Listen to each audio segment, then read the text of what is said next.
रखना है।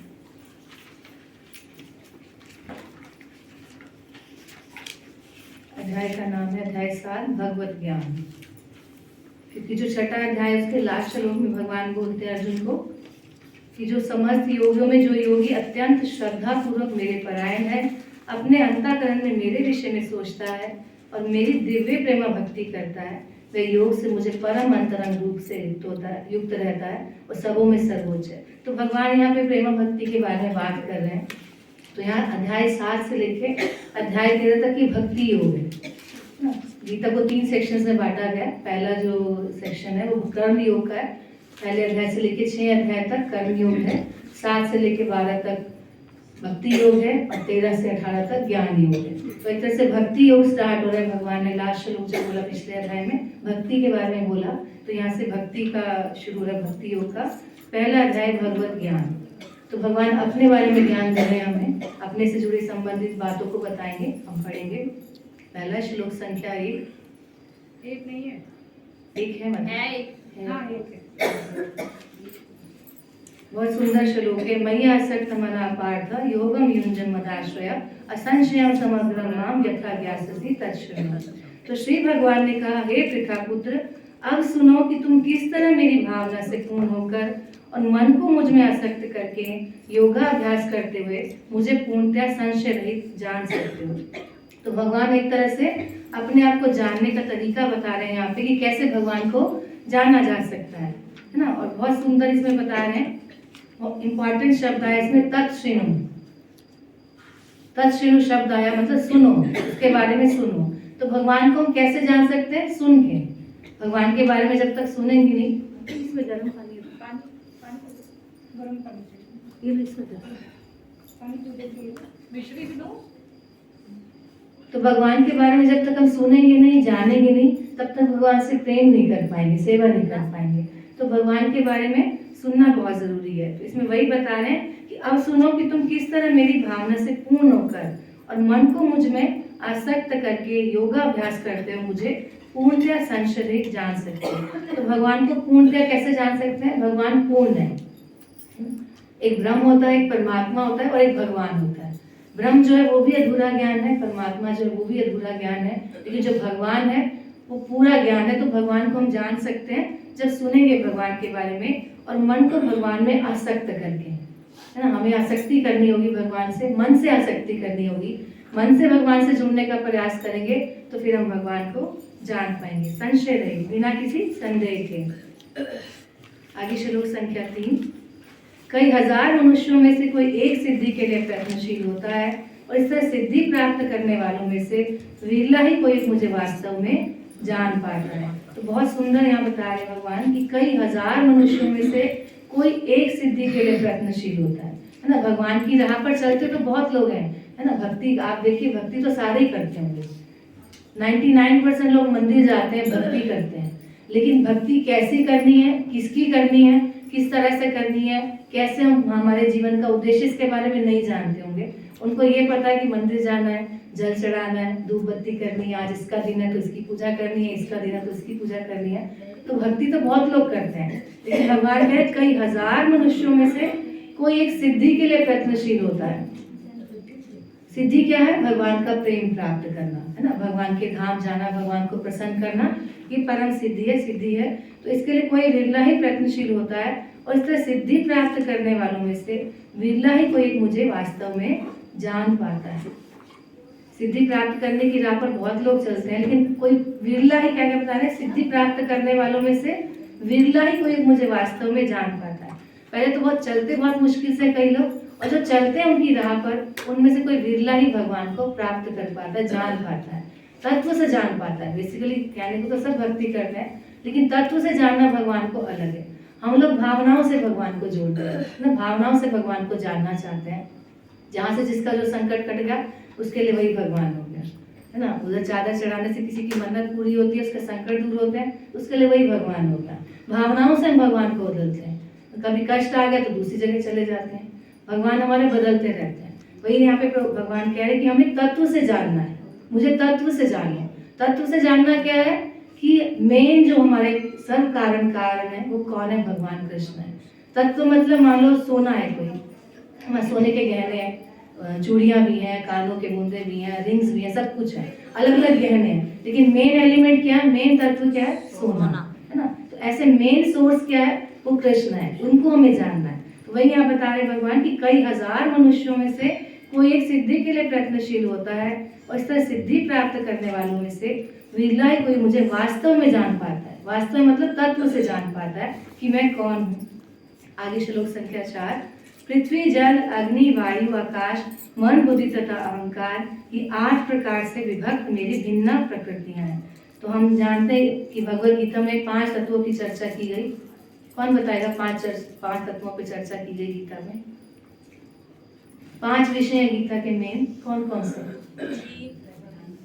ईश्वर जी प्रगति काल कर देर लगा सुनने बोलना टेक्स्ट पे होनी चाहिए, तो बातें छोटी छोटी इतनी बार गीता पढ़ चुके होंगे। स्टार्टिंग में ही माता जी ने बताया था ईश्वर जी प्रकृति काल और कर्म।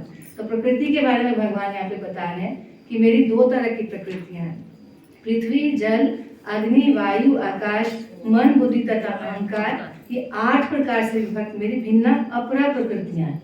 अपरा मतलब जड़ प्रकृति, कोई चेतनता नहीं है इनके अंदर, और इन्हीं की शक्तियों से, ये भगवान की शक्तियां हैं। हम जितनी भी चीजें देखते हैं अपने आसपास, चाहे वो जड़ है अचर है, किसी भी तरह की शक्ति है, वो हम भगवान की जो कुछ भी अपने आसपास देखते हैं वो सब भगवान की शक्ति से बना हुआ है। तो यहाँ बता रहे पृथ्वी जल अग्नि वायु आकाश, आप देखिए अपने आसपास जितनी भी चीजें बनी होती हैं इन 5 चीजों से बनी होती हैं। और मन बुद्धि अहंकार, ये भी हमें दिखाई नहीं देता, ये जड़ प्रकृति है, अर्थात इसमें कोई फीलिंग नहीं है, चेतनता नहीं है, तो ये अपराग प्रकृति कहलाती है, जड़ प्रकृति है। तो ये भगवान की शक्तियां हैं। आगे श्लोक संख्या 7 कि हे धनंजय, मुझसे श्रेष्ठ कोई सत्य नहीं है। जिस प्रकार मोती धागे में गुथे रहते हैं उसी प्रकार सब कुछ मुझ पर ही आश्रित है ना। बहुत सुंदर श्लोक है। मता परतरम नान्य किंचित अस्ति धनंजय मयि सर्वमिदं प्रोतम सूत्रे मणि गणाई, कि हे धनंजय, मुझसे श्रेष्ठ कोई सत्य नहीं है, भगवान से बढ़कर कोई सत्य नहीं है, परम सत्य भगवान कृष्ण ही है।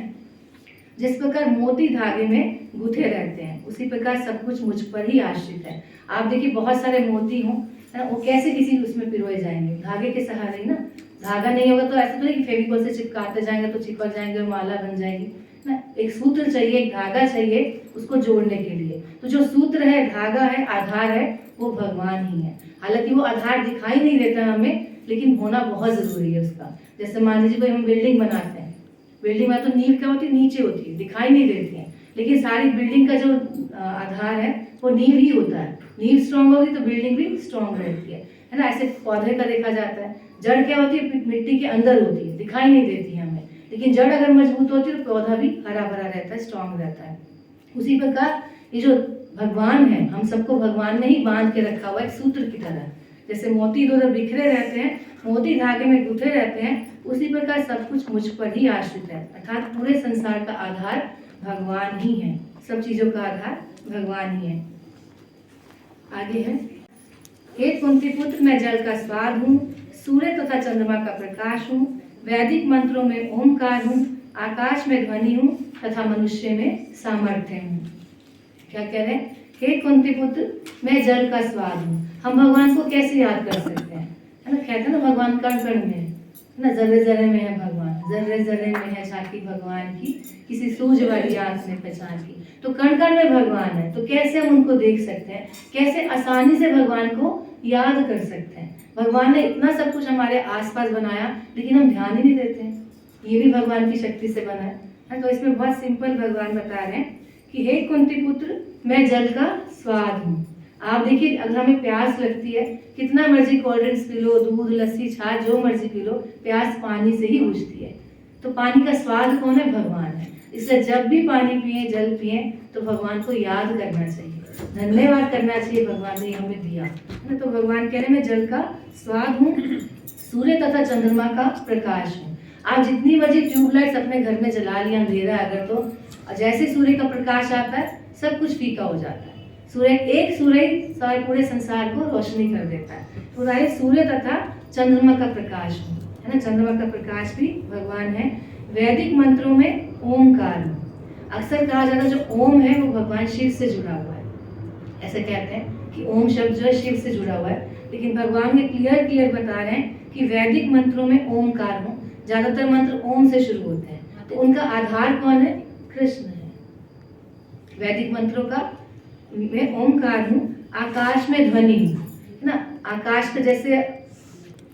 की जैसे हमारा शरीर पंच तत्वों से बना हुआ है, भूमि, जल, वायु, अग्नि और आकाश। तो आकाश तत्व क्या होता है? जो हमारे शरीर में खालीपन है ना, और उसका वो ध्वनि, उसी से आवाज आती है। आकाश का विषय एक तरह से ध्वनि है। जैसे मान लो ये हाथ है और ये हाथ है, कुछ नहीं, ऐसे दोनों खाली है, ऐसे हमने किया, दोनों के भी आकाश ऐसे किया तो आवाज आती है, तो ये ध्वनि इसको वो कहते हैं। जो हमारे शरीर में भी खाली जगह है, वहीं से हमारी आवाज निकल के आती है। तो इसलिए हे कुंती पुत्र, मैं जल का स्वाद हूँ, सूर्य तथा चंद्रमा का प्रकाश हूँ, वैदिक मंत्रों में ओमकार हूँ, आकाश में ध्वनि हूँ और मनुष्य में सामर्थ्य हूँ। जिसमें जितना सामर्थ्य देखा जाता है, पाया जाता है, वो सब भगवान से ही आ रहा है। ये भगवान की कृपा ही है कि हम कुछ भी कर पाते हैं, अपना हाथ उठा पाते हैं, चल पा रहे हैं, खा रहे हैं, पी रहे हैं, ये भगवान की कृपा ही है। भगवान की कृपा से हमारे अंदर सामर्थ्य आता है, बल आता है, अदरवाइज हमारे में कोई सामर्थ्य नहीं है। हम एक पैर आगे बढ़ाते हैं, दूसरा आगे बढ़ पाएगा नहीं बढ़ पाएगा नहीं पता। ये सिर्फ भगवान की कृपा है, भगवान का सामर्थ्य है, भगवान हमें शक्ति दे रहे हैं तो हम कर पाते हैं। तो इसलिए हे कुंती पुत्र, मैं जल का स्वाद हूँ, सूर्य तथा चंद्रमा का प्रकाश हूँ, वैदिक मंत्रों में ओमकार हूँ, आकाश में ध्वनि हूँ तथा मनुष्य में सामर्थ्य हूँ। तो इन छोटी छोटी चीजों से हम भगवान को याद कर सकते हैं। आगे श्लोक संख्या 10 कि हे पृथापुत्र, यह जान लो कि मैं ही समस्त जीवों का आदि बीज हूँ, उन बुद्धिमानों की बुद्धि तथा समस्त तेजस्वी पुरुषों का तेज हूँ। तो भगवान हमें बता रहे हैं किन किन चीजों से हम भगवान को याद कर सकते हैं। हे पृथापुत्र, ये जान लो कि मैं समस्त जीवों का आदि बीज हूँ ना। भगवान की कृपा से ही, भगवान हमारे बीज, एक तरह से भगवान की तरफ, भगवान के हम सब अंश हैं। भगवान बोलते हैं गीता में, ममे वांशो जीव लोके जीव भूत सनातना, कि जितने भी संसार में योनियां हैं, खाली जीव नहीं, हम बता रहे मैं ही समस्त जीवों का, खाली मनुष्य योनि नहीं, 84 लाख योनियां जितने भी हैं, जलचर, चपाए, पशु पक्षी, पेड़ पौधे, सबका आधार कौन है? भगवान। भगवान से ही बीज आ रहा है। तो मैं ही समस्त जीवों का आदि बीज हूँ, बुद्धिमानों की बुद्धि। जो बुद्धिमान होते हैं अपने पर गर्व करते हैं कि वो बहुत इंटेलिजेंट है, सुपर इंटेलिजेंट है। वो सोचते हैं कि हाँ, हम खा रहे, च्यवनप्राश खा रहे हैं, बोर्नवीटा पी रहे हैं तो बुद्धि आ रही है। नहीं, भगवान की कृपा होती तो तभी बुद्धिमान बन पाते हैं ना। भगवान ही बुद्धि बन के उनके अंदर आते हैं। और समस्त तेजस्वी पुरुषों का तेज हूँ। तो समझ जो तेज हमें दिखाई देता है, आप देखिए जो बड़े बड़े गुरुजन होते हैं, हम अपने गुरु महाराज को देख सकते हैं, जो बड़े वरिष्ठ वैष्णव, एक अलग ही ऑरा होता है उनका, है ना, देख के ही पता चलता है कि अच्छे भक्त हैं। तो ऐसे उन सबका समस्त तेजस्वी पुरुषों का तेज हूँ। आगे श्लोक संख्या 12, तुम जान लो कि मेरी शक्ति द्वारा सारे गुण प्रकट होते हैं, चाहे वो सतोगुण हो, रजोगुण हो या तमोगुण। एक प्रकार से मैं सब कुछ हूँ, किंतु हूँ स्वतंत्र। मैं प्रकृति के गुणों के अधीन नहीं हूँ, अपितु वे मेरे अधीन हैं। क्या कह रहे हैं भगवान की मेरी शक्ति द्वारा सारे गुण प्रकट होते हैं। हम सब जानते हैं प्रकृति के 3 गुण हैं, सतोगुण, रजोगुण और तमोगुण। इन तीनों गुणों के अंदर रह के हम काम करते हैं। तीनों गुण हमारे अंदर ही रहते हैं। जब हम भगवान से जुड़े काम करते हैं, सुबह सुबह सतोगुण का वातावरण होता है ना, फिल्मी गाने अच्छे नहीं लगते हैं, भगवान से जुड़े काम करना अच्छा लगता है, तो सतोगुण का माहौल होता है, सतोगुण में रह के काम करते हैं। और जैसे जैसे दिन चढ़ता जाता है, हमें काम याद आने लगते हैं, ये भी करना है, वो भी करना है, ये भी सब काम निपटाने, तो रजोगुण में आ जाते हैं। और फिर तमोगुण में जब हम आलस, नींद आने लगती है, थक गए बस अब तो सो जाना चाहिए, तमोगुण है। तो तीनों गुण हमारे अंदर ही है, ये सब भगवान की प्रकृति से ही आए हैं। तो भगवान बता रहे मेरी शक्ति द्वारा सारे गुण प्रकट होते हैं, चाहे वो सतोगुण हो, रजोगुण हो या तमोगुण हो। एक प्रकार से मैं सब कुछ हूँ, किंतु हूँ स्वतंत्र। सब कुछ बनाया हुआ भगवान का है, लेकिन भगवान इसमें लिप्त नहीं होते हैं, उन सबसे अलग रहते हैं। मैं प्रकृति के गुणों के अधीन नहीं हूँ, अपितु वे मेरे अधीन है। जो प्रकृति के गुण है भगवान के द्वारा बनाए गए हैं। वो कहते हैं राजा के लिए कोई नियम लागू नहीं होता, भगवान के संसार के राजा, इस ब्रह्मांड के राजा है। तो तीनों गुण बेशक से भगवान ने बनाए, लेकिन भगवान उसमें लिप्त नहीं होते हैं, निर्लिप्त रहते हैं। तो भगवान का एक नाम निर्गुण है ना। निर्गुण मतलब ये नहीं कि उनके अंदर कोई गुण नहीं है, इसका मतलब तीनों गुणों से ऊपर है भगवान, गुणातीत है, तीनों गुणों से ऊपर रहने वाले हैं। और ये तीनों गुण क्या है? भगवान के अधीन है। तो आगे श्लोक संख्या 14, देवी एषा गुणमयी मम माया दुरत्या मामे वे प्रपद्यन्ते माया मृताम तरन्ति। कि प्रकृति के तीनों गुणों वाली इस मेरी दैवी शक्ति को पार कर पाना कठिन है, किंतु जो मेरे शरणागत हो जाते हैं वे सरलता से इसे पार कर जाते हैं। तो भगवान बता रहे कि जो माया है, माया किसे कहते हैं? नए लोगों में से बताएंगे, माया किसे कहते हैं?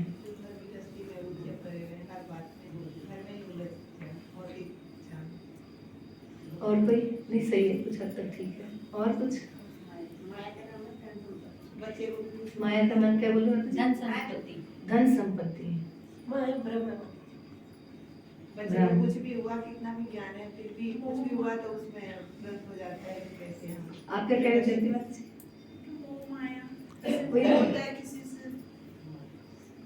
सिंपल माया की परिभाषा है, जो भी चीज हमें भगवान से दूर करे वो माया है। वो हमारा धन भी हो सकता है, हमारे बच्चे भी हो सकते हैं, हमारी संपत्ति भी हो सकती है, हमारी आसक्ति भी हो सकती है, किसी भी चीज, कुछ भी हो सकता है। तो जो भी चीज हमें भगवान से दूर करे वो माया है। तो भगवान बता रहे, और माया हमें हर कदम पर, है ना, हर कदम पे हमारे साथ ही रहती है। जैसे माता जी ने उस दिन बताया थी ना लेक्चर में, कि जैसे चूहा ढूंढता रहता है कि कहाँ से कोई छेद दिखे और मैं अपना घुस जाऊं उसमें, ऐसी माया हर समय हमारे साथ रहती है।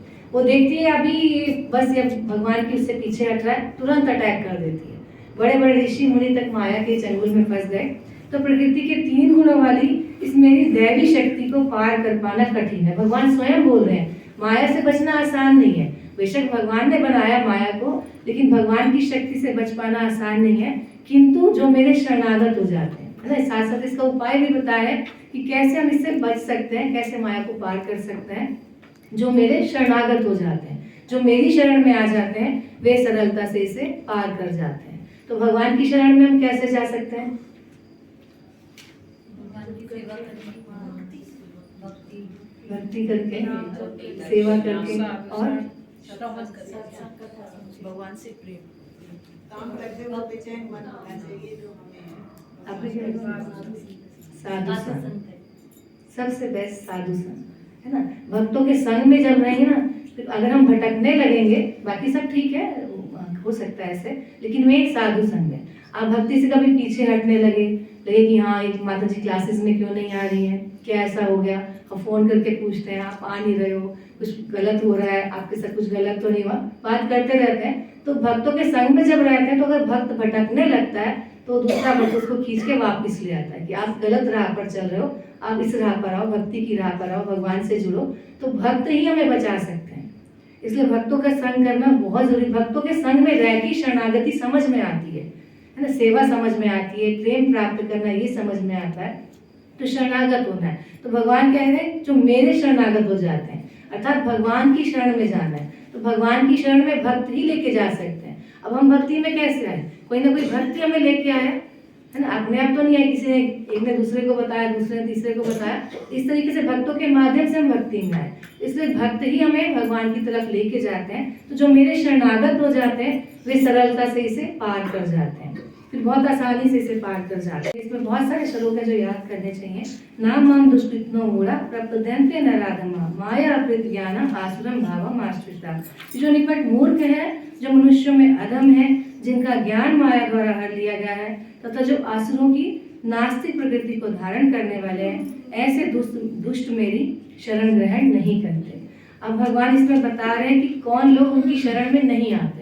भगवान ने क्या बोला पिछले श्लोक में? जो मेरी शरणागत हो जाता है वो माया को पार कर जाता है। अब यहाँ बता रहे कि कौन उनकी शरण में नहीं आता। जो निपट मूर्ख है और जो मनुष्यों में अधम है, नराधम, जिनका ज्ञान माया द्वारा हर लिया गया है, और जो असुरों की नास्तिक प्रकृति को धारण करने वाले हैं, ऐसे दुष्ट मेरी शरण ग्रहण नहीं करते। सोचिए भगवान भी उनको दुष्ट कह रहे हैं। भौतिक संसार में तो क्या कहा जाता होगा, भगवान ही ऐसे लोगों को। तो मूर्ख कौन है? तो यहाँ गधे का एग्जाम्पल देते हैं प्रभुपाद। गधा क्या करता है? सारा दिन वो लादता रहता है, बोझ लादता रहता है, कभी धोबी के कपड़े लेके आ रहा है, कभी कोई बोझ लेके जा रहा है। किस लिए? थोड़ी सी गाजर घास खाने के लिए। वो अपनी बुद्धि नहीं लगाता कि मैं खुले मैदान में चला जाऊं तो मुझे घास ही घास मिल जाएगी। वो अपना ढोता रहता है, माल ढोता रहता है और बुद्धि नहीं लगाता। तो ऐसा व्यक्ति जो दिन रात इंद्रिय तृप्ति में लगा हुआ है, परिवार के भरण पोषण में लगा हुआ है, लेकिन जीवन के उद्देश्य को नहीं समझ रहा है, वो मूर्ख है ना। तो ऐसा व्यक्ति मूर्ख है। जो निपट मूर्ख है, जो मनुष्यों में अधम है। अधम मतलब नीच, मनुष्यों में भी नीच है। 84 लाख योनियां हैं हमारी, उनमें से 4 लाख मनुष्य की योनि है। उन मनुष्यों में भी जो नीच है वो भगवान की शरण में नहीं आता। तो यहाँ बताते हैं प्रभुपाद, जो बुद्धिमान लोग हैं, जो बुद्धिमान है, लेकिन जो अधम कौन है? जो जैसे मान लीजिए जो राजनीतिक और सामाजिक दृष्टि से बहुत उन्नत होते हैं, बड़े चढ़े, जैसे नेता लोग हैं, है ना, अब उनकी बहुत बड़े पद पे होते हैं, बहुत सामाजिक नेता जो कार्यकर्ता होते हैं, बहुत बड़े पद पे होते हैं, अपने आप को शो ऑफ करते हैं, लेकिन भगवान के बारे में नहीं जानना चाहते, अपना मान सम्मान बढ़ाना चाहते हैं, भगवान को तो बहुत पीछे कर देते हैं। तो ऐसे व्यक्ति क्या है? मनुष्यों में अधम है, और जिनका ज्ञान माया द्वारा हर लिया गया है। ज्ञान है उन्हें, बुद्धिमान है, लेकिन वो माया के द्वारा हर लिया गया। जैसे साइंटिस्ट लोग होते हैं, वैज्ञानिक होते हैं, दार्शनिक होते हैं, कवि होते हैं, उनको पता है कि हाँ हम ये संसार, जैसे साइंटिस्ट लोग हैं, क्या करते हैं? एक खोज करते हैं, है ना, खोज की उन्होंने, फिर लाखों करोड़ों रुपए लगा के दोबारा से खोज करते हैं, और अपना जो रिकॉर्ड, पुराना रिकॉर्ड था, उसको ही नकार देते कि हमने नई खोज करी है। तो उनको ज्ञान है, लेकिन उसको वेस्ट कर देते हैं अपने ज्ञान को। तो इस तरह से जिनका ज्ञान माया द्वारा हर लिया गया है, माया में जिनका ज्ञान फंस जाता है, और जो असुरों की नास्तिक प्रकृति को धारण करने वाले हैं, जो नास्तिक प्रवृत्ति के लोग होते हैं। आजकल नास्तिक कहलाना में बहुत फैशन होता है ना। हम लोग जब बुक डिस्ट्रीब्यूशन के लिए जाते हैं, अच्छे से मुझे याद है, मैं भूल नहीं सकती, हम सरोजनी नगर मार्केट गए थे, यंगस्टर्स थे, और हमारी एज ग्रुप के बहुत, जिसको भी किताब दिखाओ, आई एम अथीस्ट, बच्चे जो बोलते हैं कि मैं नास्तिक हूँ, बड़े गर्व से बोलते हैं कि मैं नास्तिक हूँ, है ना। वह क्या है, यहाँ बता रहे भगवान कि ऐसे लोग कभी भी उनकी शरण ग्रहण नहीं करते। नास्तिक कोई भी नहीं है, वो अलग बात है, भगवान को मानते नहीं है, लेकिन भगवान के द्वारा दी चीजों को यूज कर रहे हैं, भगवान उन पे भी कृपा कर रहे हैं, लेकिन उस कृपा को देखते नहीं है, अनुभव नहीं करते हैं। तो जो इस तरह के लोग हैं, लेकिन असुर सिर्फ अपने बारे में सोचते हैं, अपने कल्याण के बारे में सोचते हैं, ऐसे व्यक्ति नास्तिक कहलाते हैं। ऐसे लोग भगवान की शरण में नहीं आते। जो मूर्ख हैं, मनुष्य में अधम है, और जिनका ज्ञान माया द्वारा हर लिया गया है, और जो असुरों की नास्तिक प्रकृति को धारण करने वाले हैं, ऐसे दुष्ट मेरी शरण ग्रहण नहीं करते। आगे है भरत श्रेष्ठ, श्लोक संख्या 16। हे भरत श्रेष्ठ, 4 प्रकार की पुण्यात्मा मेरी सेवा करते हैं, आर्त, जिज्ञासु, अर्थार्थी तथा ज्ञानी। पहले 4 तरह के लोग बताए जो शरण में नहीं आते हैं, उन्हें भगवान दुष्ट कह रहे हैं। अब यहाँ 4 प्रकार के पुण्यात्मा कहा जा रहा है, जो भगवान की शरण में आते हैं उन्हें पुण्यात्मा कहा जा रहा है। कौन कौन है? आर्त, जिज्ञासु, अर्थार्थी तथा ज्ञानी। आत्म तो जो दुखी होता है ना, दुखी होता है, कोई तन से दुखी है, कोई मन से दुखी है, किसी भी दुख से परेशान हो, सिर्फ भगवान को ही पुकारता है, किसी और के पास नहीं जाता, किसी देवी देवता के पास नहीं, सिर्फ भगवान के पास ही जाता है। जैसे उत्तरा को हम देख सकते हैं, उत्तरा के घर में परीक्षित महाराज थे, तो अश्वत्थामा मारना चाह रहा था, ब्रह्मास्त्र छोड़ा, तो उत्तरा के सामने सारे उसके पांचों के पांचों ससुर खड़े हुए थे, है ना। तो उन्हें किसी को अप्रोच नहीं किया, डायरेक्ट कृष्णा के पास नहीं कि आप मेरे घर में इस शिशु की रक्षा करिए, और फिर भगवान ने घर में जाके उसकी रक्षा भी की। तो इस तरह के जो आर्त हैं और जो जिज्ञासु हैं, जो भगवान को जानना चाहते हैं, है ना, भगवान के बारे में, भगवान कौन है, भगवान का क्या अस्तित्व है, संसार को जानना चाहते हैं, ज्ञान अर्जित करना चाहते हैं, जिज्ञासु। और अर्थार्थी, जिनको धन की इच्छा है ना, हम सबको धन की इच्छा है कि नहीं है? सबको धन का लोभ रहता है। तो ऐसे लोग भी भगवान की शरण में जाते हैं अगर, तो पुण्यात्मा है। अर्थात देवी देवताओं के पास ना जाके डायरेक्ट कृष्ण को अप्रोच करते हैं, डायरेक्ट भगवान के पास जो जाते हैं वो पुण्यात्मा है। और चौथा बता रहे हैं ज्ञानी, जो मेरे बारे में जानता है, जो मुझे समझता है ना, मुझे जान चुका है, वो मेरी शरण में आता है। तो 4 तरह के पुण्यात्मा कौन है? आर्त, जिज्ञासु, अर्थार्थी तथा ज्ञानी। तो ज्ञानियों में गोपियों का कहा जाता है, गोपियां पूरी तरह से भगवान को समर्पित थी, उन्हें कोई ज्ञान नहीं था, हालांकि पढ़ी लिखी नहीं थी, लेकिन पूरी तरह से भगवान के शरणागत थी, तो वो पुण्यात्माएं कही जाती हैं। आगे बताते हैं श्लोक संख्या 17 में, इनमें से जो परम ज्ञानी है और शुद्ध भक्ति में लगा रहता है, वह सर्वश्रेष्ठ है, क्योंकि मैं उसे अत्यंत प्रिय हूँ और वह मुझे प्रिय है। क्या बता रहे हैं? इनमें से जो परम ज्ञानी है, 4 तरह के मनुष्य बताए, आर्त, जिज्ञासु, अर्थार्थी और ज्ञानी। तो भगवान कह रहे हैं इनमें से मुझे ज्ञानी बहुत पसंद है, क्योंकि वो जान चुके हैं कि वो कौन है, मैं कौन हूँ, उससे संबंध स्थापित करना चाहते हैं सेवा के माध्यम से, भक्ति के माध्यम से। तो मुझे अत्यंत प्रिय है और मैं उसे अत्यंत प्रिय हूँ और वह मुझे प्रिय है। आगे श्लोक संख्या 19।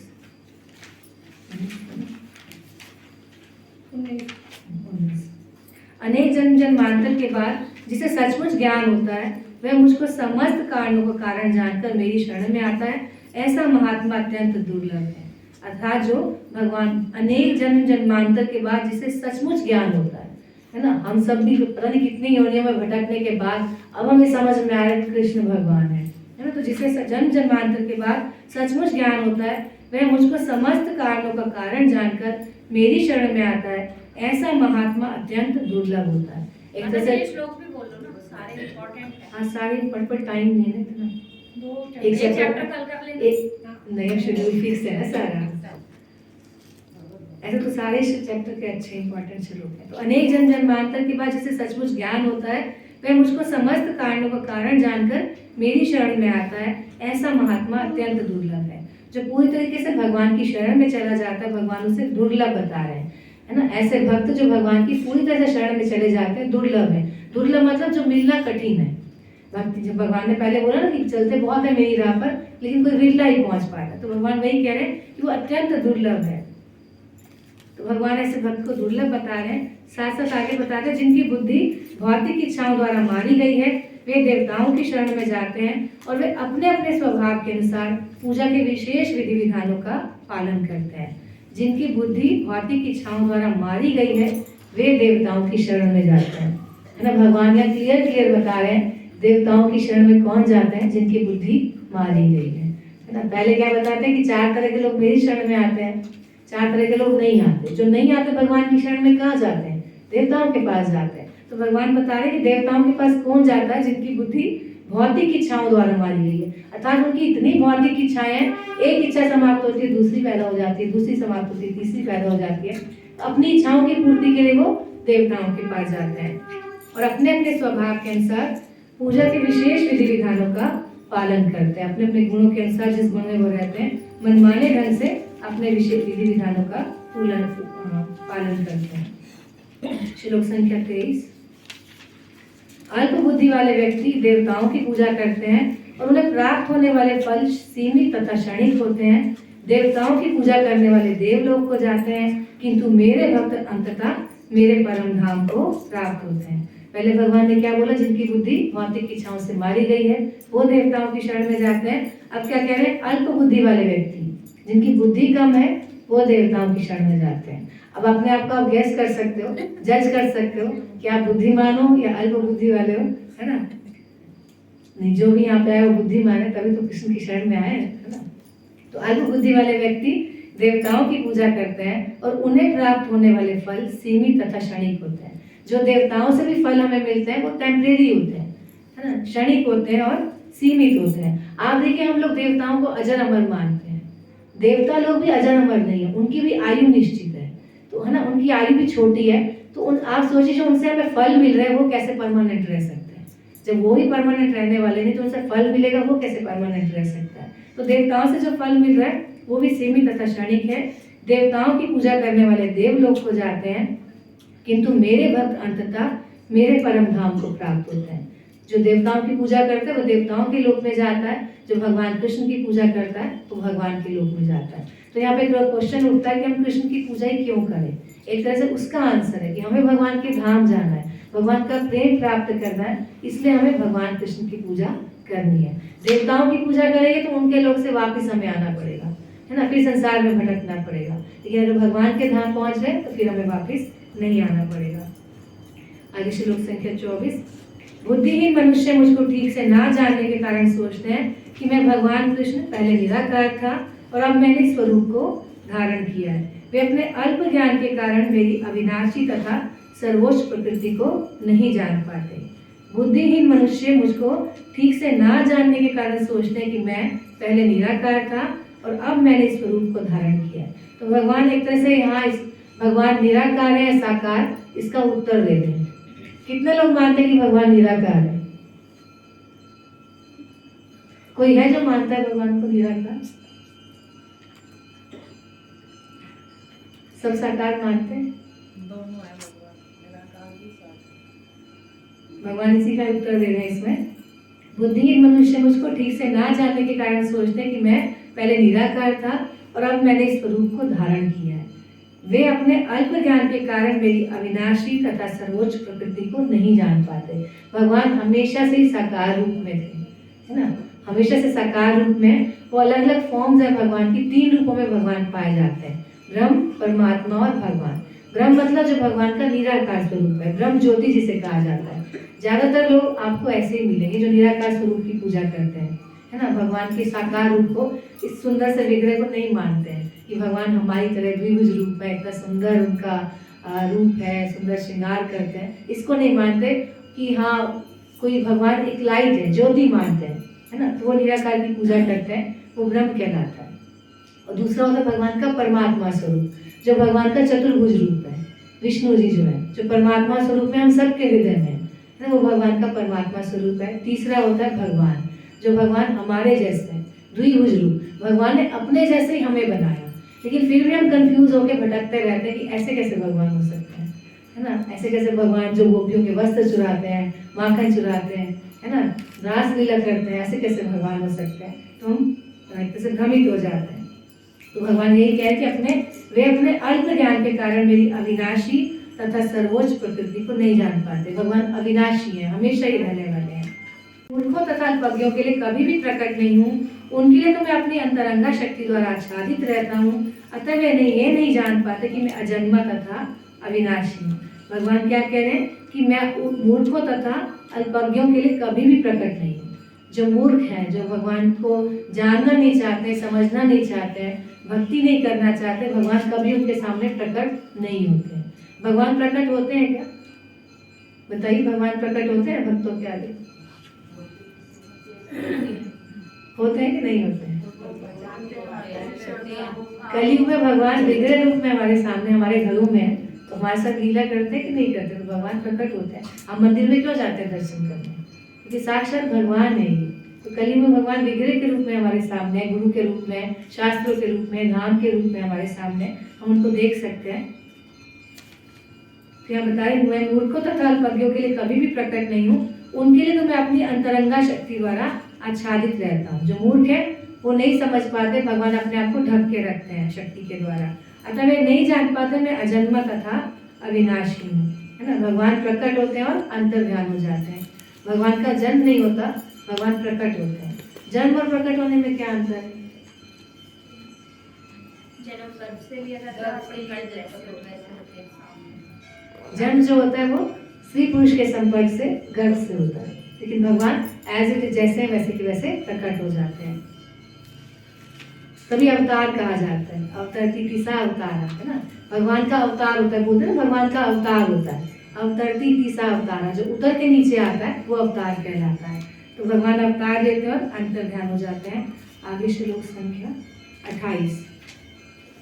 जिन मनुष्यों ने पूर्व जन्मों में तथा इस जन्म में पुण्य कर्म किए हैं और जिनके पाप कर्मों का पूर्णतः उच्छेदन हो चुका होता है, वे मोह के द्वंद्वों से मुक्त हो जाते हैं और वे संकल्प पूर्वक मेरी सेवा में तत्पर होते हैं। जिन मनुष्यों ने पूर्व जन्मों में तथा इस जन्म में पुण्य कर्म किया है, अर्थात भक्ति में कौन आ सकता है? जिसने पुण्य के कार्य किए पिछले जन्म में भी और इस जन्म में भी, साथ साथ जिनके पाप कर्मों का पूर्णतः उच्छेदन हो चुका होता है, जिनके पाप समाप्त हो गए, वही भक्ति में आएगा, भगवान की सेवा करेगा। वे मोह के द्वंद्वों से मुक्त हो जाते हैं और वे संकल्प पूर्वक मेरी सेवा में तत्पर होते हैं। तो पाप कैसे खत्म होते हैं? भक्ति करने से। जब हम भक्ति में आते हैं तो समझ में आता है क्या सही है क्या गलत है, विवेक हमारा काम करता है ना। फिर हम ऐसा कोई कार्य नहीं करते कि हमसे पाप हो जाए, तो हमारी पाप करने की प्रवृत्ति ही समाप्त हो जाती है। जब हम भक्ति में आते हैं पाप करने की आदत ही समाप्त हो जाती है। अदरवाइज हम आप कहते हैं गंगा में स्नान करो सारे पाप समाप्त हो जाते हैं। बिल्कुल सही बात है, हमारे शास्त्रों में लिखा हुआ है, बिल्कुल गलत नहीं है कि गंगा में स्नान करने से सारे पाप समाप्त हो जाते हैं। लेकिन जैसे हम गंगा से बाहर आते हैं फिर क्या होता है? फिर से पाप करने लगते हैं, नए पाप हमारे बन जाते हैं। लेकिन जब हम भक्ति में आते हैं, भगवान का नाम जप करने लगते हैं, भगवान की सेवा करते हैं, भक्तों का संग करते हैं, भक्तों की सेवा करते हैं, तो पाप करने की जो आदत होती है वो ही समाप्त हो जाती है, प्रवृत्ति ही समाप्त हो जाती है। इसलिए हमारे भक्ति करना चाहिए। और यहाँ पे वही बता रहे हैं कि जिनका पाप कर्मों का पूर्णतः उच्छेदन हो चुका होता है, वे मोह के द्वंद्वों से मुक्त हो जाते हैं। जब भक्ति करते धीरे धीरे मोह भी द्वंद्व समाप्त हो जाते हैं और वे संकल्प पूर्वक मेरी सेवा में तत्पर होते हैं। फिर वो दृढ़ता से भगवान की सेवा में लग जाते हैं। जो जरा तथा मृत्यु से मुक्ति पाने के लिए यत्नशील रहते हैं, वे बुद्धिमान व्यक्ति मेरी भक्ति की शरण ग्रहण करते हैं। वे वास्तव में ब्रह्म हैं, क्योंकि वे दिव्य कर्मों के विषय में पूरी तरह से जानते हैं। जो जरा तथा मृत्यु से मुक्ति पाने के लिए यत्नशील रहते हैं, है ना, जो बुढ़ापे से और मृत्यु से मुक्त होना चाहते हैं, मुक्ति प्राप्त करना चाहते हैं, वे बुद्धिमान व्यक्ति। अर्थात जो मुक्ति प्राप्त करना चाहता है, इस संसार में दोबारा नहीं आना चाहता, वे भगवान की शरण ग्रहण करता है और भक्ति की शरण ग्रहण करता है। वे वास्तव में ब्रह्म है, अर्थात शुद्ध आत्मा है, क्योंकि वे दिव्य कर्मों के विषय में पूरी तरह से जानते हैं। दिव्य कर्म क्या होते हैं? जो कर्म भगवान से जुड़े होते हैं, जो कर्म भगवान की प्रसन्नता के लिए किए जाते हैं, कर्म ही दिव्य कर्म कहलाते हैं। जब हम दिव्य कर्म करते हैं तो भगवान के विषय में पूरी तरह से जान पाते हैं और फिर भगवान की शरण ग्रहण करके हम मुक्ति प्राप्त कर सकते हैं। और लास्ट श्लोक इस चैप्टर का, जो मुझ परमेश्वर को मेरी पूर्ण चेतना में रहकर मुझे जगत का, देवताओं का तथा समस्त यज्ञ विधियों का नियामक जानते हैं, वे अपनी मृत्यु के समय भी मुझ भगवान को जान तथा समझ सकते हैं। जो मुझ परमेश्वर को मेरी पूर्ण चेतना में रहकर मुझे जगत का, देवताओं का तथा समस्त यज्ञ विधियों का नियामक जानते हैं, वे अपनी मृत्यु के समय भी मुझ भगवान को जान तथा समझ सकते हैं।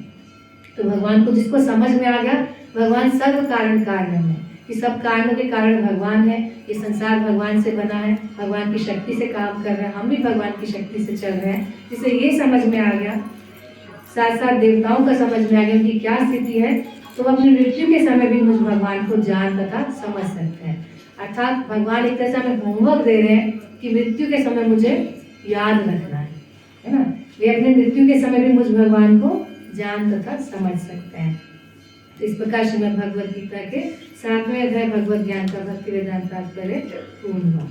अब नेक्स्ट ध्यान दे दिया भगवान ने कि कैसे मुझ तक जुड़ सकते हो, कैसे माया को पार कर सकते हो, अब प्राप्त कैसे कर सकते हैं भगवान को, भगवान इसके बारे में बता रहे हैं। भगवत प्राप्ति श्लोक संख्या 1। अर्जुन ने कहा, हे भगवान, हे पुरुषोत्तम, ब्रह्म क्या है, आत्मा क्या है, सकाम कर्म क्या है, ये भौतिक जगत क्या है तथा देवता क्या है, कृपा करके मुझे ये सब बताइए। तो अर्जुन प्रश्न पूछ रहे हैं, यहाँ पे 8 प्रश्न अर्जुन पूछते हैं। पहले 5 प्रश्न है कि हे भगवान, हे पुरुषोत्तम, ब्रह्म क्या है। भगवान ने बोला ब्रह्म के बारे में ध्यान लगाओ। ब्रह्म क्या है, आत्मा क्या है, सकाम कर्म क्या है, ये भौतिक जगत क्या है तथा देवता क्या है, कृपा करके ये सब मुझे बताइए। हे मधुसूदन, यज्ञ का स्वामी कौन है, वह शरीर में कैसे रहता है और मृत्यु के समय भक्ति में लगे रहने वाले आपको कैसे जान पाते हैं। अर्जुन ने पूछा था, भगवान ने बोला कि मृत्यु के समय मुझे याद आना चाहिए, तो मुझे याद रखें। तो अर्जुन पूछ रहा है कि कैसे कर सकते हैं, मृत्यु के समय आपको कैसे याद कर सकते हैं, कैसे आपको जान सकते हैं। तो भगवान श्लोक संख्या 5 में बताते हैं, इसका उत्तर दे रहे हैं कि मृत्यु के समय कैसे मुझे याद रख सकते हैं, कैसे। 4 नहीं, 5वां है, 3 इम्पोर्टेंट है, तीसरा भी नहीं है, तीसरा नहीं है, चौथा और 5वां। ये चौथा भी नहीं, 5वां सीधा उसका यहाँ जो लिस्ट मेरे पास है 5th है। 5 है। और जीवन के अंत में जो केवल मेरा स्मरण करते हुए शरीर का त्याग करता है, वह तुरंत मेरे स्वभाव को प्राप्त करता है, इसमें रंच मात्र भी संदेह नहीं है। बहुत इंपॉर्टेंट श्लोक है। अंत काले चानो में स्मरण मुक्त्वा कलेवरम यह प्रयाति समद्भावम याति नास्ति अत्र संशय। कि जीवन के अंत में जो केवल मेरा स्मरण करते हुए शरीर का त्याग करता है, अर्थात मृत्यु के समय जिसको भगवान याद आ गए, भगवान को याद करते जो शरीर का त्याग करता है, वह तुरंत मेरे स्वभाव को प्राप्त करता है, इसमें रंच मात्र भी संदेह नहीं है। तो एक तरह से भगवान ये हमें होमवर्क दे रहे हैं। अंत में भगवान कैसे याद आएंगे, आप देखिए, बताओ।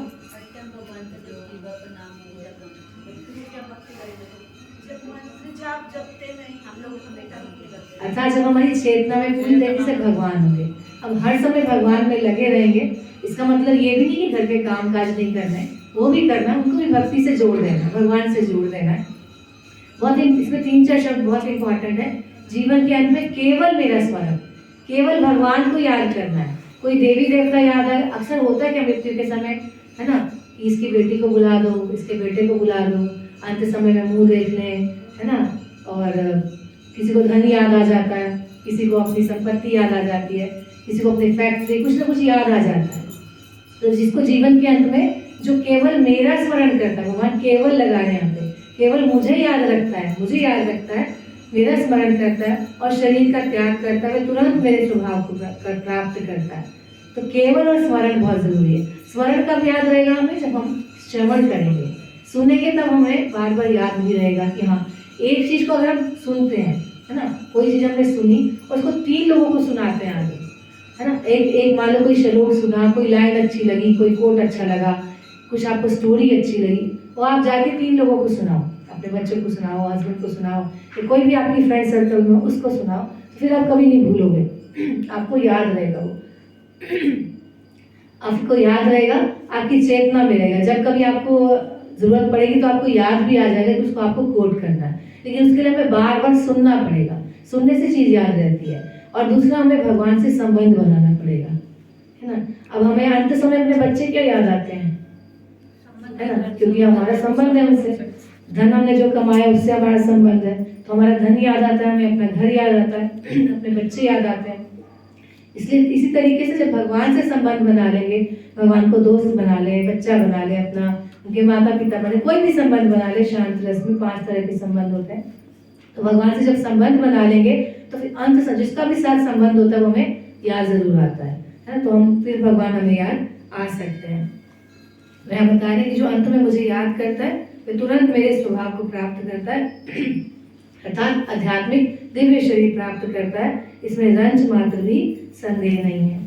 इसी के कंटिन्यूएशन में आगे ये श्लोक है, हे कुंती पुत्र, शरीर त्यागते समय मनुष्य जिस जिस भाव का स्मरण करता है वह उस भाव को निश्चित रूप से प्राप्त होता है। कि शरीर का त्याग करते समय जो हमें याद आएगा, अंत समय में जो याद आएगा वैसी ही हमारी गति होगी, जैसी मति वैसी गति कहा जाता है ना। तो जो हमें अंत समय में याद आएगा, अगला शरीर हमें वैसे ही मिलने वाला है। तो यहाँ पे बहुत सुंदर एग्जाम्पल देते हैं जड़ भरत महाराज का, कि जड़ भरत महाराज थे, पूरी सृष्टि के पूरी पृथ्वी के राजा थे, और अपना राजपाट छोड़ के जंगल में आ गए, जंगल में हिरण में आसक्त हो गए। बहुत लंबी है लेकिन शॉर्ट में बताऊंगी। हिरण में आसक्त हुए तो अंत समय में उनको हिरण याद आया कि मैं जंगल में अकेला रह रहा हूँ हिरण के साथ, मेरी मृत्यु हुई तो हिरण को कौन पालेगा। तो हिरण को याद करते करते उन्होंने शरीर छोड़ा तो हिरण की योनि में ही चले गए। अगली योनि उन्हें हिरण की मिली, लेकिन उनके ऊपर भगवान की कृपा थी कि उनको पिछले जन्म का सब याद रहा कि मैं भक्त था और भक्ति करने के लिए ही आया था जंगल में।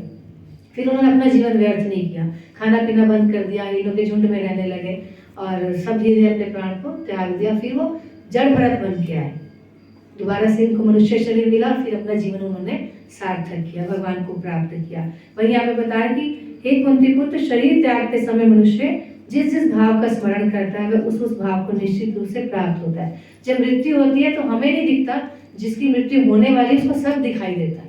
जीवन भर जो उसने किया होता है ना, वो कहते हैं जैसे सुई के साथ साथ धागा, आप कोई सिलाई करो, सुई के साथ साथ धागा चलता रहता है ना। उसी प्रकार अंत समय में हमारे सारे भाव जो होते हैं, सब जितना हमने जीवन भर जो किया होता है, अच्छा भी किया तो भी, बुरा भी किया तो भी, सब हमें याद आता रहता है, सब याद आता है।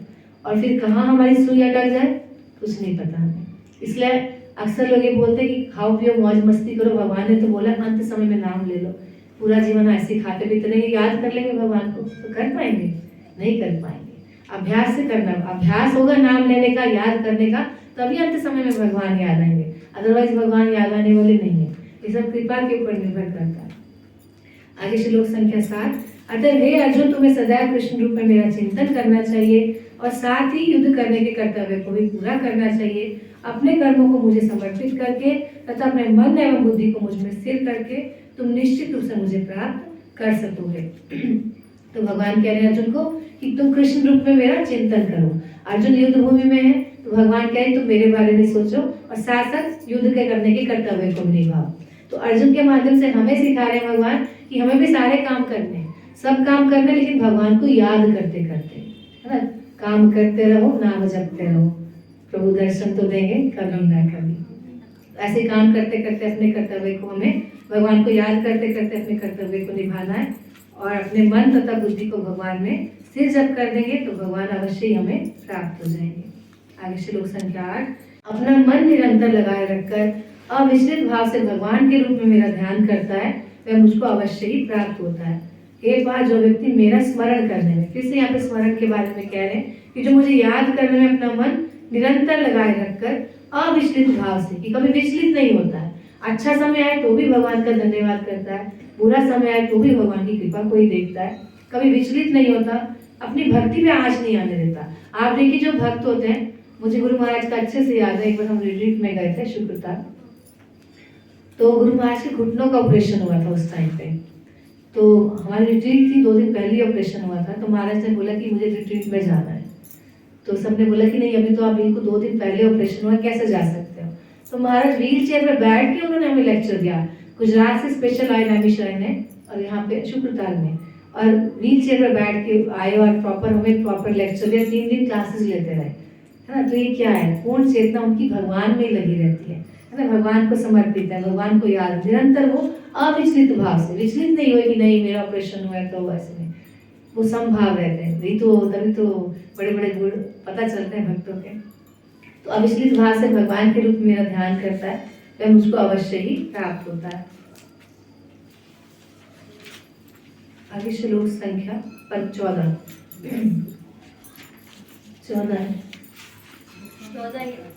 हे अर्जुन, जो अनन्य भाव से निरंतर मेरा स्मरण करता है उसके लिए मैं सुलभ हूँ, क्योंकि वह मेरी भक्ति में प्रवृत्त रहता है।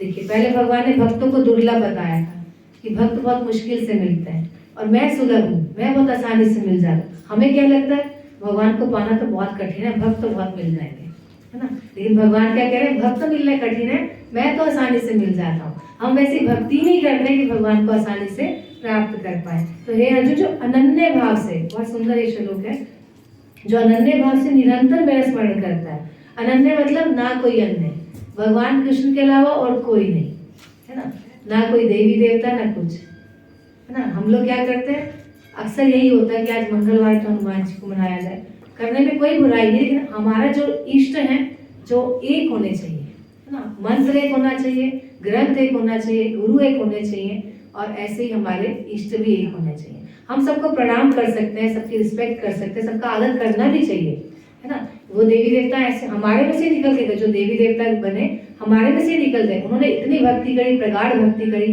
भक्ति में स्थिर हुए तो उनको देवता का पद मिला। हम सब भी देवता बन सकते हैं, लेकिन बहुत सारा उसके लिए होमवर्क करना होगा। लेकिन भगवान यहाँ क्या बता रहे हैं, जो अनन्य भाव से, जो केवल मेरे ही चिंतन में निरंतर मेरा स्मरण करता है, लगातार जो भगवान के बारे में सोचता है ना। ऐसा नहीं कि आज माला कर ली और कल माला नहीं की, आज 16 माला हो गई, बहुत मुश्किल से जैसे तैसे कर ली, कल नहीं करूँगा, है ना। ऐसे जो निरंतर, प्रभुपाद से एक बार किसी ने पूछा कि 16 माला का नियम ही क्यों बनाया आपने, तो प्रभुपाद ने बोला, भगवान ने तो सतत बोला है, लगातार निरंतर मुझे याद करो, तो कम से कम 16 माला के लिए 2 घंटे ही तो निकालो, उसमें ही मुझे याद कर लो, ये भी बहुत बड़ी बात है। तो वह जो अनन्य भाव से निरंतर मेरा स्मरण करता है उसके लिए मैं सुलभ हूँ, क्योंकि वह मेरी भक्ति में प्रवृत्त रहता है। आगे श्लोक संख्या 15, मुझे प्राप्त करके महापुरुष जो भक्ति योगी है कभी भी दुखों से पूर्ण इस अनित्य जगत में नहीं लौटते, क्योंकि उन्हें परम सिद्धि प्राप्त हो चुकी होती है। जो भगवान के बारे में जान गया, भगवान को जो समझ गया, जो भक्ति योगी है, भक्ति की राह पर चल रहा है, कभी भी दुखों से पूर्ण इस अनित्य जगत में नहीं लौटते। भगवान ने यहाँ पे इस संसार को बोला दुखालय मशाश्वतम, ये संसार दुखों का घर है, और हम यहाँ पर सुख खोजते हैं, है ना। हर कोई सुख खोजता है, हर किसी को आनंद चाहिए, सबको सुख चाहिए यहाँ पे, लेकिन यहाँ पे आनंद है ही नहीं। स्वयं भगवान बोले कि संसार दुखों का घर है, और हम अपना समय यहाँ व्यर्थ गवा देते हैं सुख खोजने में। हमारे गुरु महाराज बोलते हैं कि आप पहाड़ के पहाड़ पीस लो, है ना, उसमें से एक बूंद भी तेल नहीं निकलेगा। ऐसे आप इस संसार में जितनी मर्जी भोगेश्वरी की चीजें इकट्ठी कर लो, मुझे इससे सुख मिलेगा, मुझे इससे सुख मिलेगा, आपको सुख मिलने वाला नहीं है। दुख तो आएगा ही आएगा, दुखों से बच नहीं सकते हैं। तो वही है भगवान कहते हैं कि मुझे प्राप्त करके महापुरुष जो भक्ति योगी है, जो भक्ति के बारे में जानता है, भक्ति के माध्यम से जुड़ना चाहता है, कभी भी दुखों से पूर्ण इस अनित्य जगत में नहीं लौटते, क्योंकि उन्हें परम सिद्धि प्राप्त हो चुकी होती है। एक्चुअली प्रॉब्लम क्या है, दुखों का घर लगता ही है। हमें तो लगता है कि हम तो बड़े अच्छे से रह रहे हैं, आराम से खा पी रहे हैं, मौज मस्ती कर रहे हैं, बड़ा घर है, बड़ी गाड़ी है, सब कुछ है, क्या दुख है? फिर भी दुख है, जन्म मृत्यु जरा व्याधि, 4 दुख तो सबके जीवन में है। इन दुखों से कोई नहीं बच सकता, लेकिन जैसे समझ में आ गया वो वापिस इस यहाँ पर आने की कोशिश नहीं करेगा। आगे बताते श्लोक संख्या 16 में, इस जगत में सर्वोच्च लोक से लेकर निम्नतम सारे लोग दुखों के घर हैं, जहाँ जन्म तथा मरण का चक्कर लगा रहता है, किंतु हे कुंती पुत्र, जो मेरे धाम को प्राप्त कर लेता है वह फिर कभी जन्म नहीं लेता। अर्थात हमारे 14 लोक हैं, सर्वोच्च लोक से लेके निम्नतम लोक, ब्रह्मा जी के लोक से लेके पाताल तक 14 लोक आते हैं। 7 भूमि के नीचे, बीच में भूमि है, 6 भूमि के ऊपर है। ये सारे लोग दुखों के घर हैं। भौतिक जगत इसलिए कहा जाता है, भौतिक मतलब जो नाशवान है, ये सारे जो लोग हैं नाशवान है, जहाँ जन्म तथा मरण का चक्कर लगा रहता है, किंतु हे कुंती पुत्र, जो मेरे धाम को प्राप्त कर लेता है वह कभी कभी जन्म नहीं लेता। भगवान के धाम का क्या नाम है? गोलोक धाम, है ना। गोलोक धाम वैकुंठ भी कह सकते हैं। वैकुंठ ही एक तरह से जो टॉप मोस्ट बिल्डिंग, जैसे अपार्टमेंट होता है ना, बिल्डिंग होती है, मान लो 10 फ्लोर की बिल्डिंग है, उसको पूरी बिल्डिंग का नाम वैकुंठ है। और जो सबसे ऊपर की बिल्डिंग है, टॉप मोस्ट 10वां बिल्डिंग है, 10th फ्लोर है जो, उसको गोलोक कहा जाता है। सबसे ऊपर भगवान का लोक है, जिसको प्राप्त करना हमारे जीवन का उद्देश्य है, लेकिन प्राप्त करना कठिन है। आगे बताते हैं ब्रह्मा जी की आयु के बारे में, श्लोक संख्या 17। मानवीय गणना के अनुसार 1000 युग मिलकर ब्रह्मा का एक दिन बनता है, और इतनी बड़ी ब्रह्मा की रात्रि भी होती है। हम लोग ब्रह्मा जी को अजर अमर समझते हैं, जितने भी देवी देवता अजर अमर समझते हैं। इवन ब्रह्मा जी को, जो हम सबको बनाने वाले हैं, है ना, ब्रह्मा जी ने हमारी रचना करी, हम उनको भी अमर मानते हैं। लेकिन यहाँ भगवान बता रहे कि उनकी भी मृत्यु निश्चित है, वो भी अजर अमर नहीं है, उनकी भी मृत्यु है। वो अलग बात है कि उनकी आयु बहुत लंबी, करोड़ों अरबों वर्षों में है। क्या उनकी आयु है? मानवीय गणना के अनुसार 1000 युग मिलकर ब्रह्मा का एक दिन बनता है। हमारा जब एक सतयुग, त्रेता, द्वापर और कलयुग, चारों युग जो है, कलयुग की आयु कितनी है, किसी को पता है? कलयुग की आयु कितनी है? 4,32,000 ना, इससे डबल, एक तरह से 4 गुना कर दो इसको, तो पूरी आयु आ जाती है ब्रह्मा जी की। उसको उसमें 1000 बार मल्टीप्लाई करो। जब चारों युग जो होते हैं 1000 बार बीत जाते हैं, सतयुग, त्रेता, द्वापर और कलयुग 1000 बार बीत जाते हैं, तब ब्रह्मा जी के 12 घंटे होते हैं, एक दिन होता है। और इतनी बड़ी ब्रह्मा जी की रात्रि होती है, अर्थात, और 100 साल उनकी आयु फिक्स है। 100 साल उनकी आयु फिक्स है, 12 घंटे इतने बड़े, 12 घंटे और रात्रि जो है बहुत लंबी आयु है, करोड़ों वर्षों में उनकी आयु आती है, इसलिए वो हमें अजर अमर लगता है। लेकिन उनकी भी मृत्यु निश्चित है, जब प्रलय आती है तो उनकी भी मृत्यु हो जाती है। दिन भी लगता है माता जी? हाँ, 12 घंटे की इतनी बड़ी रात्रि और 12 घंटे का दिन है। आगे भगवान जो सबसे महान है, अनन्य भक्ति द्वारा ही प्राप्त किए जा सकते हैं। यद्यपि वे अपने धाम में विराजमान रहते हैं, तो भी वे सर्वव्यापी हैं और उनमें सब कुछ स्थित है। भगवान जो सबसे महान है, अनन्य भक्ति द्वारा ही प्राप्त किए जा सकते हैं। बार बार भगवान यहाँ पे अनन्य शब्द यूज कर रहे हैं कि आपको अनन्य भक्ति करनी है, मेरी भक्ति करनी है, किसी और की नहीं करनी है, तभी आप मुझे प्राप्त कर सकते हो।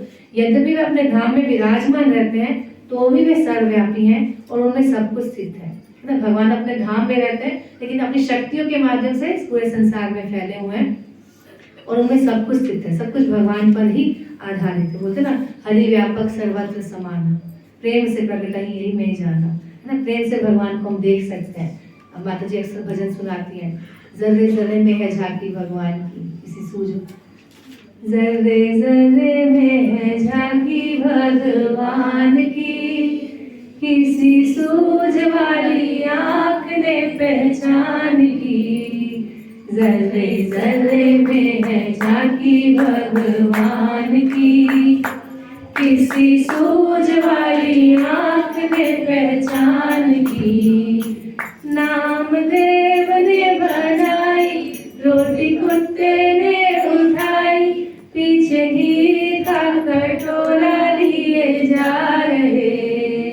प्रभु घी तो लगाओ, प्रभु की रोटी तो ना खाओ, रूप अपना क्यों मुझसे छुपा रहे। तेरा मेरा एक नूर, फिर काहे को हजूर, तूने रूप बनाया है शमान का, मुझे ओढ़नी ओढ़ा दी इंसान की। जर्रे जर्रे में है झांकी भगवान की, किसी सूझ वाली आँख ने पहचान की। तो कण कण में भगवान है और अलग बात है कि हमें दिखाई नहीं देते हैं, क्योंकि अभी प्रेम का अंजन नहीं लगा हमारी आंखों में, है ना। प्रेम होगा तो फिर भगवान दिखाई भी देंगे, इसलिए अभी आंखों में कुछ नहीं है तो इसलिए हमें भगवान दिखाई नहीं देते। तो भगवान को अनन्य भक्ति द्वारा ही प्राप्त किया जा सकता है। यद्यपि वे अपने धाम में विराजमान रहते हैं तो भी वे सर्वव्यापी हैं, उनमें सब कुछ स्थित है, अर्थात भक्ति हमें करनी ही पड़ेगी। भक्ति के अलावा कोई चारा नहीं है कि हम भगवान को प्राप्त कर लें। अगर भगवान के धाम का जो गेट है ना, जो ताला लगा हुआ है, वो भक्ति रूपी चाबी से खुलता है। आजकल नंबर्स आते हैं ना चाबी पे भी, डिजिट्स आते हैं खोलने के, तो उसका पासवर्ड क्या है? महामंत्र। हरे कृष्णा कृष्णा कृष्णा हरे हरे, हरे राम राम राम। तो भगवान के धाम का जो ताला है वो महामंत्र रूपी चाबी से खुलता है, भक्ति रूपी चाबी से खुलता है। तो सबको भक्ति करनी चाहिए, महामंत्र जरूर करना चाहिए। श्लोक संख्या 24। जो परब्रह्म के ज्ञाता है वे अग्निदेव के प्रभाव में, प्रकाश में, दिन के शुभ क्षण में, शुक्ल पक्ष में, जब सूर्य उत्तरायण में रहता है, उन 6 मासों में इस संसार से शरीर त्याग करने पर उस परम ब्रह्म को प्राप्त करते हैं। जो भगवान के बारे में जानते हैं वे अग्निदेव के प्रकाश में, अग्निदेव के प्रभाव में, प्रकाश में, दिन के शुभ क्षण में, शुक्ल पक्ष में, जब सूर्य उत्तरायण में रहता है, वे उन 6 मासों में संसार से शरीर त्याग करने पर उस परम ब्रह्म को प्राप्त कर। जो भगवान के बारे में जानते हैं, जिनको जैसे भीष्म पितामह थे, उनको इच्छा मृत्यु का वरदान था, तो उन्हें सूर्य के उत्तरायण की प्रतीक्षा करी, सूर्य उत्तरायण में आएगा तो मैं अपना शरीर छोड़ूंगा। तो इस तरह के जो जिनको ज्ञान है वो भगवान को प्राप्त करते हैं शरीर के त्याग करने पर। अब लास्ट श्लोक है अध्याय का, बहुत इंपॉर्टेंट है कि जो व्यक्ति भक्ति मार्ग स्वीकार करता है वह वेद अध्ययन, तपस्या, दान, दार्शनिक तथा सकाम कर्म करने से प्राप्त होने वाले फलों से वंचित नहीं होता। वह मात्र भक्ति कर संपन्न करके इन समस्त फलों की प्राप्ति करता है और अंत में परम नित्य धाम को प्राप्त होता है। जिससे पढ़ते बहुत इंपॉर्टेंट है, ध्यान से सुनिए। जो व्यक्ति भक्ति मार्ग स्वीकार करता है, भक्ति मार्ग क्या है? भक्ति के द्वारा भगवान से जुड़ना। भक्ति किसे कहते हैं? मैं पूछूंगी नहीं, मैं खुद ही बताती हूँ क्योंकि टाइम हो रहा है। भक्ति का अर्थ होता है प्रेम पूर्वक सेवा, है ना। अगर आप किसी से भक्ति का पूछो मीनिंग तो बोलेगा डिवोशन, है ना, इससे प्रेम करना भगवान से। लेकिन प्रभुपाद क्या करते थे? डिवोशनल सर्विस, जो प्रेम से सेवा की जाती है वो भक्ति है। हम लोग भक्ति तो करते हैं लेकिन डर के मारे करते हैं ना। हम सब भी पहले ऐसे थे कि आज भगवान के घर जोत बत्ती नहीं करेंगे तो कुछ गलत ना हो जाए, कुछ अनिष्ट ना हो जाए, है ना, परिवार पे कुछ आँच ना आ जाए, तो मन में एक डर रहता था, तो डर के मारे भक्ति करते हैं। तो भगवान क्या कह रहे हैं? प्रेम से सेवा करोगे, है ना। और प्रेम किससे करते हैं? जिससे संबंध होता है उसी से तो प्रेम किया जाता है ना। इसलिए संबंध बनाना बहुत जरूरी है। संबंध होगा तो सेवा भी कर पाएंगे, और जो जिसकी सेवा करता है उसका प्रेम पाता है।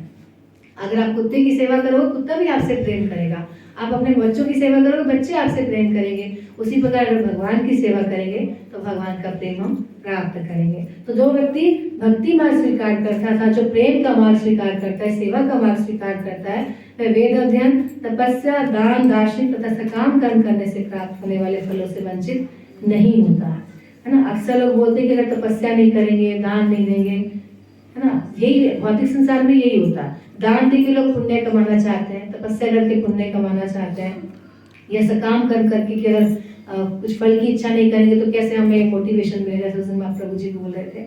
तो यहाँ भगवान कहे कि आपको और कुछ करने की जरूरत नहीं है, ना आपको वेदों को पढ़ने की जरूरत है, ना दान तपस्या करने की जरूरत है, ना ही सकाम कर्म करने के जो फल मिलते हैं कुछ करने की जरूरत है। आप सिर्फ भक्ति को अपना लीजिए, भक्ति मार्ग पर चलिए, तो अपने आप जो रिजल्ट आता है मैं उनको अपने आप प्राप्त हो जाता है। बता रहे वह मात्र भक्ति संपन्न करके इन समस्त फलों की प्राप्ति करता है और अंत में परम नित्य धाम को प्राप्त होता है। तो भगवान के धाम अगर हम सब जाना चाहते हैं तो भक्ति करनी ही पड़ेगी, भगवान का नाम जप करना पड़ेगा, भक्तों का संग करना पड़ेगा, तभी हम अपने जीवन को सार्थक कर सकते हैं। तो इस प्रकार श्रीमद् भगवद गीता के 8वें अध्याय भगवत प्राप्ति का भक्ति वेदांत तात्पर्य पूर्ण हुआ।